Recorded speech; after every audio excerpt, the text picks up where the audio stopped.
Setiap individu pasti pernah mengalami kegagalan yang bisa menimbulkan rasa kecewa dengan dirinya sendiri. Namun, kekecewaan adalah proses dari hidup yang bisa membuat kita tumbuh lebih baik lagi. Salah satu upaya manajemen diri adalah dengan menata hati, karena hal ini adalah proses yang sangat penting dalam kehidupan kita.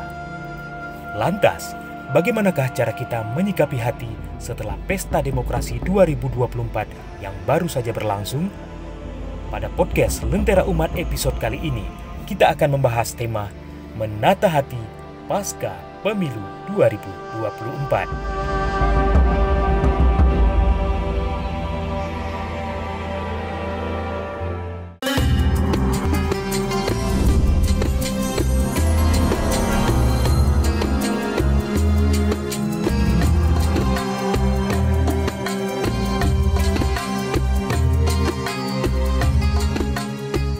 Bismillahirrahmanirrahim. Assalamualaikum warahmatullahi wabarakatuh. Waalaikumsalam warahmatullahi wabarakatuh. Pemirsa Lentera Umat yang kami banggakan, selamat datang dan selamat berjumpa kembali di podcast ini. Semoga terus terinspirasi dan tercerahkan. Pemirsa, beberapa hari yang lalu, tepatnya 14 Februari 2024, kita baru saja melaksanakan Pesta Demokrasi. Alhamdulillah, kita bangga dan berbahagia. Pemilu atau Pesta Demokrasi yang kita laksanakan itu berjalan lancar, sukses, terkendali, dan tanpa ada masalah-masalah yang berarti. Tentu sebuah pesta seperti halnya pemilu, ada yang bangga dan ada yang bahagia. Pada akhir sebuah acara tentu ada yang disebut dengan residu demokrasi ataupun residu pemilu. Maka bangga dan bahagia itu adalah sebuah residu. Satu sisi positif, tetapi sisi lainnya seperti orang kecewa pasca pemilu, itu akan menyebabkan kualitas demokrasi, kualitas berbangsa dan bernegara menjadi tidak baik. Pemirsa, dengan latar belakang demikian, pada hari ini podcast Lentera Umat akan membicarakan sebuah isu dengan judul Menata Hati Pasca Pemilu 2024. Nah, untuk membicarakan hal ini, untuk mengeksplorasi tema ini, di studio telah hadir dua orang narasumber yang sangat kapabel. Yang pertama, Abia Dr. Tunku Haji Muhammad Hatta LC.MED. Beliau adalah Wakil Ketua MPU Aceh. Assalamualaikum Abia. Yang kedua, bersama kita juga telah hadir Dr. Syahrial SPKJ Konsultan. Beliau adalah dokter psikiatri adiksi di Rumah Sakit Jiwa Banda Aceh.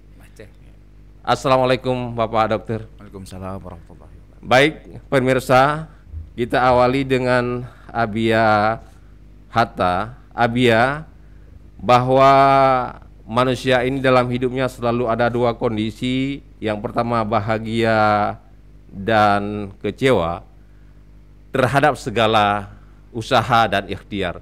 Lalu bagaimana seharusnya seorang muslim bersikap terhadap dua kondisi itu? Baik, terima kasih. Terkait dengan kondisi di mana menjadi sebuah fitrah kehidupan, bahwa sudah menjadi sunnatullah dalam kehidupan ini, ada yang sesuai dengan keinginan kita, tetapi ada kalanya juga secara kasat mata, secara zahir itu sesuatu yang mungkin tidak memenuhi seperti keinginan yang kita Iya. harapkan. Sebenarnya kalau dalam bahasa tauhid itu disebutkan oleh para ulama, anta turid wa ana urid wallahu yaf'alu ma yurid. Kamu boleh buat rencana, saya juga boleh buat rencana, Iya. tetapi yang akan terlaksana rencananya Allah Subhanahu wa taala. Iya. Untuk menegaskan bahasa-bahasa seperti ini yang disampaikan oleh para ulama tauhid, maka Allah Subhanahu wa taala juga menyebutkan salah satu firman-Nya dalam suratul Baqarah ayat 216, di mana di ayat ini Allah menyebutkan wa asa an takrahu syai'an wa huwa khairul lakum wa asa an tuhibbu syai'an wa huwa kurhul lakum wallahu ya'lamu wa antum la ta'lamun. Ya. Kamu barangkali membenci sesuatu tapi ternyata yang kamu benci itulah yang lebih baik di sisi Allah. Kamu barangkali mencintai sesuatu tapi ternyata yang kamu cintai itu sesuatu yang tidak disukai Allah Subhanahu wa taala. Kuncinya adalah wallahu ya'lamu wa antum la ta'lamun. Kamu, Allah Maha tahu sementara kamu pada hakikatnya tidak mengetahui. Maka dalam konteks ini, sebagai seorang hamba kita memang ditaklifkan ataupun dituntut untuk berikhtiar, berusaha dalam konteks pemilu ini misalnya. Semua para calon-calon, caleg-caleg berusaha, silakan. Karena memang kita tidak mengetahui bagaimana Hasilnya. kondisi hasil. Iya. Siapa yang ditentukan dalam ilmu Allah. Mungkin kalau ini kita ketahui ya enggak ya, enggak perlu ribet-ribet lagi, memang udah tahu siapa yang sukses, siapa yang enggak ya. Tapi karena ini menjadi sebuah rahasia di sisi Allah, sebagai salah satu bentuk agar si hamba itu akan berikhtiar dan berusaha. Saya rasa sama juga seperti seorang yang berkeluarga misalnya. Kita enggak tahu apakah perkawinan ini akan menghasilkan zuriat anak atau tidak ya. Tetapi mereka berusaha, berikhtiar, sudah menjalin hubungan dengan nikah yang benar dan sebagainya. Nanti itu menjadi ketentuan Allah, sebagaimana kisah-kisah Nabiullah Zakaria dan sebagainya yang kita lihat ya. Jadi artinya ketentuan Allah ini tentu punya hikmah. Maka disinilah iman kita harus bekerja, iman kita harus betul-betul menjadi pencerah ya, bagi hati kita, sehingga kita menyadari ikhtiar sudah kita lakukan, tetapi setelah itu fatawakkal 'ala Allah. Kembalikan itu semua kepada Allah Subhanahu wa taala. Keputusan yang Allah berikan itulah keputusan yang pasti terbaik untuk kita dan ke depannya insyaallah. Jadi dari penjelasan Abia, intinya kan keteguhan tauhid ya. Iya. Akidah. Kalau akidahnya kuat, maka persoalan kecewa bukan masalah. Kalau bahagia sudah alhamdulillah. Bahagia. Iya. Memang dalam Islam itu ada dianjurkan untuk menata hati antara dua kondisi itu. Karena begini, orang Islam juga kan dituntut optimisme. Karena bila hati tidak tertata, maka optimisme itu akan hilang. Jadi pertanyaan publik yang dititipkan kepada kami, menurut Abia, apakah memang Islam mengajar kita untuk menata hati agar selalu menjadi manusia-manusia yang optimis? Itu pasti ya. Bahkan salah satu sabdanya baginda Rasulullah sallallahu alaihi wasallam, innallaha la yanzuru ila suwarikum wa a'malikum walakinallaha yanzuru ila qulubikum wa niyyatikum ya. Allah tidak melihat kepada rupa ya, kepada tampilan zahir, pada perbuatan ya. Tetapi yang lebih dilihat itu hakikatnya adalah qulubikum wa niyyatikum, hati kamu dan niat kamu ya. Maka para kontestan ini juga ya, para caleg-caleg atau apapun itu, sebenarnya dari awal itu harus tertata dulu niatnya. Iya, harus niat yang baik ya. Innamal a'malu binniyat. Kalau niatnya itu benar, maka itu jadi ibadah sebenarnya ya. Tapi kalau niatnya salah, maka disitulah kesalahannya ya. Maka pada prinsipnya Islam sangat menekankan persoalan niat. Bahkan kalau kita baca kitab Matan Arba'in An-Nabawiyah itu yang ditulis oleh Imam Nawawi, itu hadis yang pertama sekali ya hadis niat. Ya, innamal a'malu binniyat. Di sini susunan Imam Nawawi berarti mencerminkan bahwa betapa pentingnya niat dalam hati setiap manusia, sehingga kalau niatnya baik insya Allah akan jadi baik. Para ulama menyebutkan salah satu bentuk kaedahnya, al-bidayah tadullu ala nihayah. Awal itu menjadi dalil sebagai hasil penghujungnya. Iya, Awal itu berangkat daripada niat. Itu menjadi kunci. Ya. Kalau awal itu dimulai bil khair, maka nihayah insyaallah khair. Namun sebaliknya, in kanatil bidayah syarr, kalau bidayah itu buruk, niatnya jalan buruk, tidak benar, maka nihayahnya hasilnya pasti akan kacau. Jadi di sini sebenarnya panduan Islam itu sangat indah sekali. Tinggal bagaimana kita memahami dan mencermati yang hati ini harus benar dalam semua aspek, dalam semua ibadah. Sebenarnya semua ini bisa jadi ibadah ini. Semua jadi ibadah. Kam min amalin tasawwaru bi surati a'malid dunya fayasiru min a'malil akhirah bi husni niyyah, kata Rasulullah. Berapa banyak ibadah yang tampilannya itu seperti tampilan pekerjaan duniawi, orang kata itu dunia, tapi dia bisa terhitung menjadi bagian daripada amal akhirah karena baik niatnya. Karena niatnya. Sebaliknya, wa kam min amali tasawwaru min a'malil akhirah fayasiru min a'malid dunya bi su'in niyyah. Sebaliknya, berapa banyak amal yang tampilannya amal akhirat, dia salat, dia puasa, dia bayar zakat, tapi niatnya enggak benar, niatnya salah, maka akhirnya karena jahat niatnya, dia terhitung amal dunia yang tidak diberikan pahala Allah Subhanahu wa taala. Jadi niat itu penting sekali. Maka sebagai mukmin kita harus menata hati, ya, dengan baik, dan insyaallah ya dengan sebagai mukmin kita pasti yakin tangguh, apalagi orang Aceh ya. Dikenal dengan provinsi syariah yang sudah turun temurun, kita ini memang mewarisi Islam dengan sangat baik sekali. Ya, insyaallah mudah-mudahan semua ini adalah menjadi sebuah pesta demokrasi, sehingga tidak ada yang harus kecewa sebenarnya, tapi ketentuan Allah itulah yang terbaik untuk kita. Artinya niat itu bukan hanya diawali untuk sebuah ibadah. Semua kegiatan lainnya juga harus diawali dengan niat. Sebagaimana Abia katakan, bila misalnya pemilu, caleg, pilpres diawali dengan baik, maka hasilnya juga akan baik. Dengan kata lain, demokrasi kita akan lebih berkualitas. Berjalan dengan baik. Kalau selama ini konstelasi posisi niat di tengah konstelasi politik kita, bagaimana pandangan dalam perspektif Abia, terutama MPU, apakah pernah memberikan tausiah, fatwa atau bagaimana?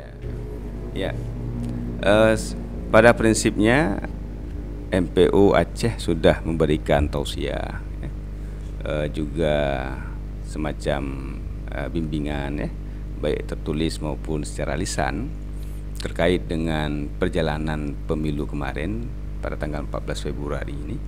Dan memang kalau bicara niat ini, ya, kita tidak sanggup mengukur secara zahir, karena niat itu kan min a'malil qulub, ya, dia termasuk amal hati, ya. Termasuk amal hati, sehingga untuk menerjemahkannya itu memang agak sulit, ya. Sama juga orang sholat, kita nggak tahu dia sholat itu riya atau enggak, ya. Kita nggak bisa terjemahkan, ya. Makanya di sini sebenarnya peran kita sebagai umat atau sebagai rakyat itu awalnya harus mengkedepankan husnul niyah, husnudzon, harus praduga baik, harus berbaik sangka dengan segala kebijakan apapun, ya. Karena memang Allah juga mengingatkan, ijtanibu katsiran minadh-dhon, ya, hindari banyak sekali sangkaan-sangkaan, ya. Karena sebagian dhon itu ismun, kata Allah, merupakan dosa, Jadi berapa banyak yang kita khawatirkan, apalagi walaupun ini mungkin di luar konteks, apalagi malam besok itu malam nisfu Sya'ban, di mana dalam Islam itu menjadi sebuah malam bara'ah, malam kafarah, malam syafa'ah, di mana Allah buka pintu taubat dan sebagainya. Nah, kalau ini tidak kita ambil kesempatan, kita terus bergulir dengan keadaan seperti praduga-praduga dan sebagainya. Lain kalau memang sudah ada bukti-bukti yang akurat, itu terserah ya. Tapi selama itu masih dalam bentuk dhan, Allah perintahkan ijtanibu katsiran minadh-dhanni ya. Jadi Allah larang itu, wala tajassasu wala yaghtab ba'dukum ba'da. Jadi enggak boleh ghibah, enggak boleh kita mencari tajassus ini seperti mengintip-ngintip keburukan orang lain dan sebagainya. Jadi sebenarnya Islam sudah mengajarkan itu semua ya. Tinggal hari ini bagaimana kita menjunjung nilai-nilai akhlak yang telah diajarkan dalam Islam ya, sehingga hati terpelihara. Mudah-mudahan nisfu Sya'ban sebagai buku awal untuk tahun baru kita itu menjadi buku-buku yang tertulis dengan ibadah yang baik, tidak tertulis ghibah, tajassus ya, suudzon ya, buruk sangka dan sebagainya di awal buku-buku kita yang ini akan merusak kita menyambut bulan suci Ramadan yang tak lama lagi ini ya. Mungkin demikian. Baik, terima kasih Abi ya Dokter. Kemudian kita beralih ke Pak Dokter. Pak Dokter, pertama podcast Lentera Umat MPU merasa bangga dan bahagia kehadiran Bapak sebagai psikiatri. Ya, terima kasih, saya juga senang diundang oleh MPU juga bisa. Iya, alhamdulillah kita bersilaturahmi. Dari Abu ya. Iya. Cuma kami di sini memfasilitasi pertanyaan-pertanyaan Pabi, terutama dengan tugas-tugas MPU, bahwa pemilu Pilpres Pemilu 2024 telah selesai dan ternyata laporan media itu banyak yang kecewa dengan berbagai tingkah laku. Dan para ulama sebagai salah satu elemen masyarakat termasuk Abia Doktor, MPU dan ulama-ulama personal lainnya itu banyak sekali menerima konsultasi terkait dengan keluhan-keluhan kebatinan yang terjadi pasca pemilu. Nah, pertanyaannya, Bapak selaku petugas di Rumah Sakit Jiwa Banda Aceh, apakah setelah Pilpres Pemilu 2024 ini pasien di RSJ melonjak sebagaimana laporan di sejumlah daerah melonjak? Iya, terima kasih atas pertanyaannya. Jadi untuk saat ini kita belum dapat satu laporan ada kasus pasien di rumah sakit jiwa baik rawat inap maupun rawat jalan karena stres pasca Pilpres dan Pilcaleg seperti itu. Jadi memang kalau karena kan kita selalu berpikir gangguan jiwa itu adalah sesuatu yang sifatnya ekstrim, yaitu sakit jiwa. Maaf cakap orang Aceh bilang sedih atau maaf cakap pungut. Kita hanya fokus ke situ.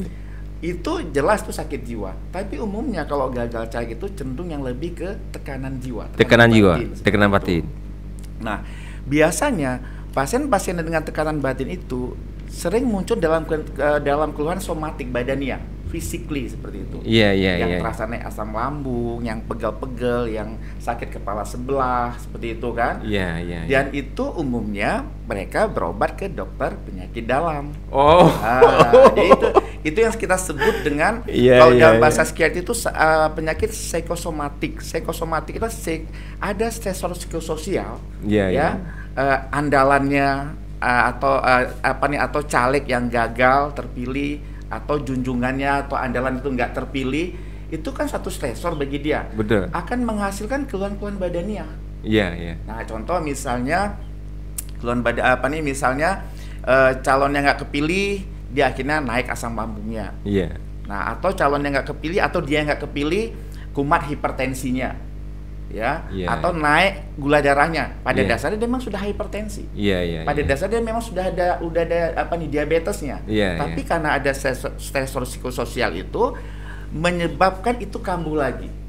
Nah, gagal terpilih kumat asma bronkialnya. Itu kalau kita dengar kasat mata terdengar suara wheezing, suara menginya itu. Nah, jadi inilah yang kadang-kadang masyarakat awam berpikir gagal itu langsung relatifnya ke sakit jiwa.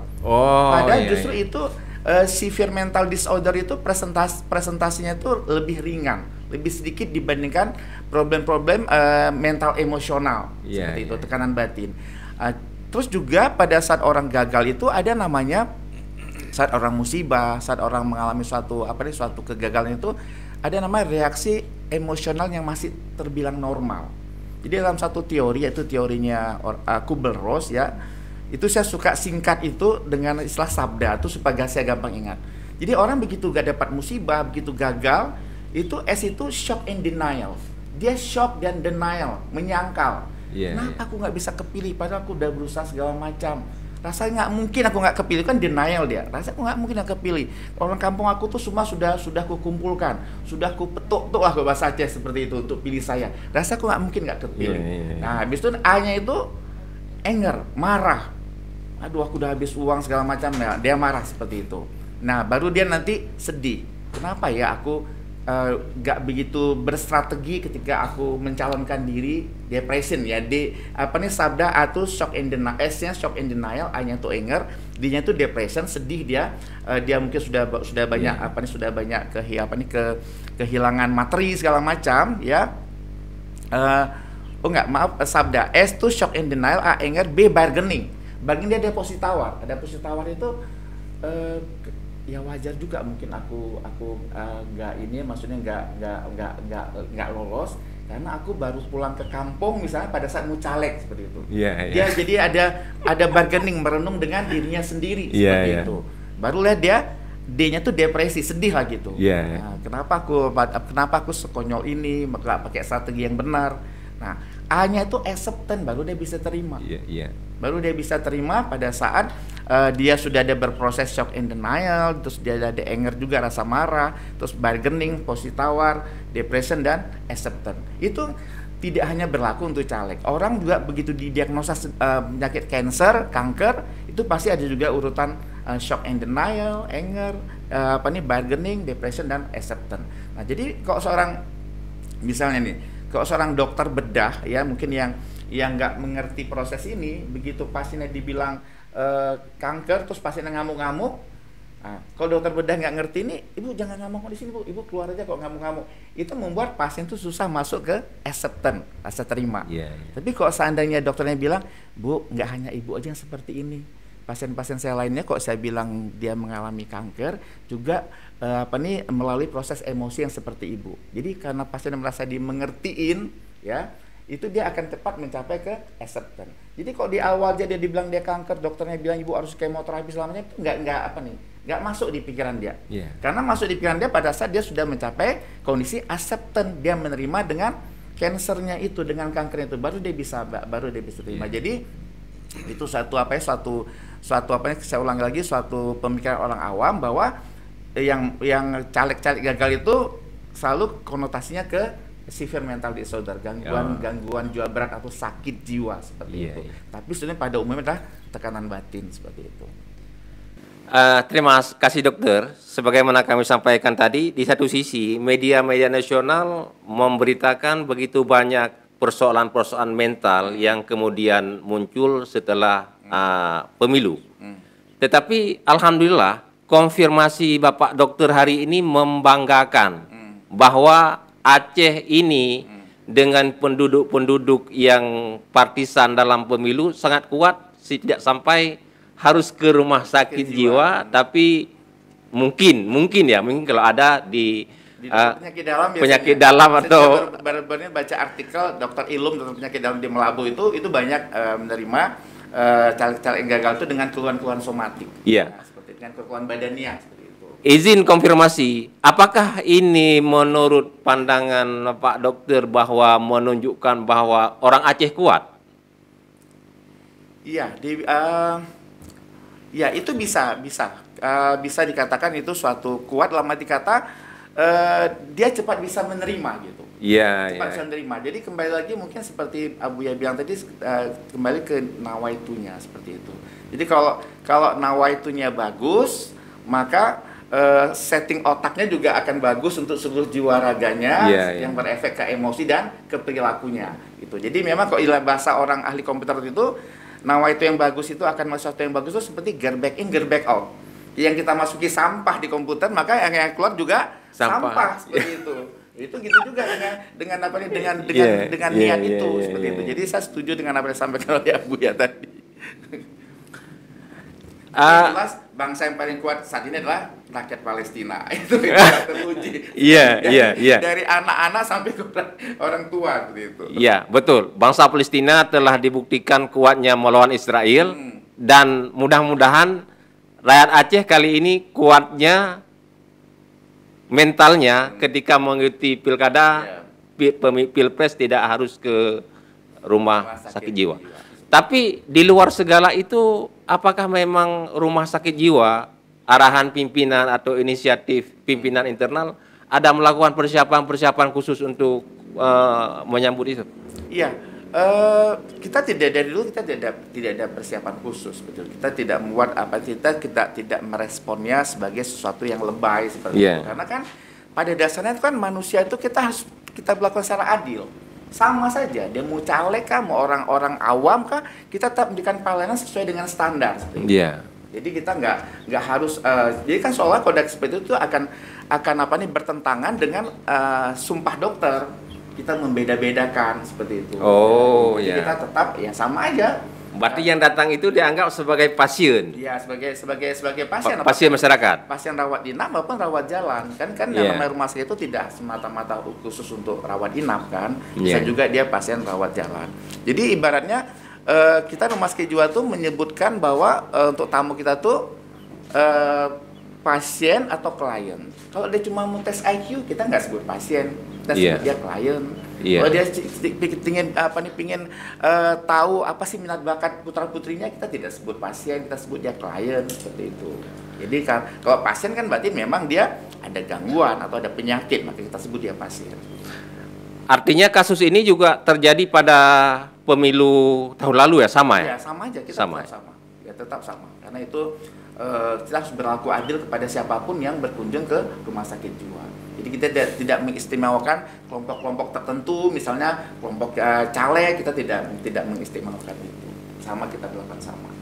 Terima kasih dokter, luar biasa menginspirasi. Terakhir Abia, ini kan ada dua kelompok pasca pemilu. Ada yang menang dengan segala rasa dan ada yang belum berhasil dengan segala cita rasa juga. Terakhir, mewakili MPU, kira-kira apa pesan terkait dengan baiknya demokrasi berbangsa dan bernegara dan bermasyarakat kita ke depan? Apa pesan MPU atau Abia kepada kandidat yang telah diberi kepercayaan ke masyarakat, dan apa pesan-pesan kepada mereka-mereka yang belum berhasil? Ya, baik, terima kasih. Sesuai dengan firman Allah Subhanahu wa taala dalam salah satu ayat, wa antu addul amanati ila ahliha. Artinya pencapaian yang diperoleh oleh mereka-mereka yang kita katakan sukses dalam pemilu ini adalah artinya beliau itu mengemban sebuah amanah. Sehingga Allah dalam ayat yang lain itu menekankan, ya ayyuhalladzina amanu la takhunullaha wa rasul wa takhunu amanatikum wa antum ta'lamun. Wahai orang beriman, jangan kamu mengkhianati Allah. Artinya ini qadarullah, sebuah ketentuan Allah kita dipilih. La takhunullah, jangan kamu khianati Allah. Wa rasul, jangan kamu khianati Rasul dengan sunnah-sunnahnya. Wa takhunu amanatikum, dan jangan kamu khianah semua amanah-amanah kamu. Wa antum ta'lamun, sementara kamu sadar kamu mengkhianati itu semua. Artinya menjadi sebuah tanggung jawab besar di atas pundak-pundak kita-kita yang sukses dalam pemilu ini untuk mengemban amanah yang semua itu akan dipertanggungjawabkan nantinya oleh Allah Subhanahu wa taala di yaumil hisab. Maka berarti berjalanlah dengan hati yang ikhlas, berorientasi kepada membangun negara ini kepada arah yang lebih baik dan lebih maju, dan tetap menampung semua aspirasi daripada masyarakat. Kita berusaha untuk berbuat yang mampu kita lakukan. Adapun bagi teman-teman, saudara-saudara kita yang kali ini tidak terpilih untuk mengemban amanah ini, artinya itu bukan arti sebuah kegagalan, tapi sebenarnya ketentuan Allah Subhanahu wa taala. Kita insya Allah akan berhasil dalam domain-domain yang lain, yang tentu domain itu jauh lebih baik dalam kehidupan kita bermasyarakat dan bernegara. Jadi mungkin itu statement kita, dan itu menjadi sebuah keyakinan kita. Insya Allah kita akan bisa hidup bahagia dunia wal akhirat. Amin, amin.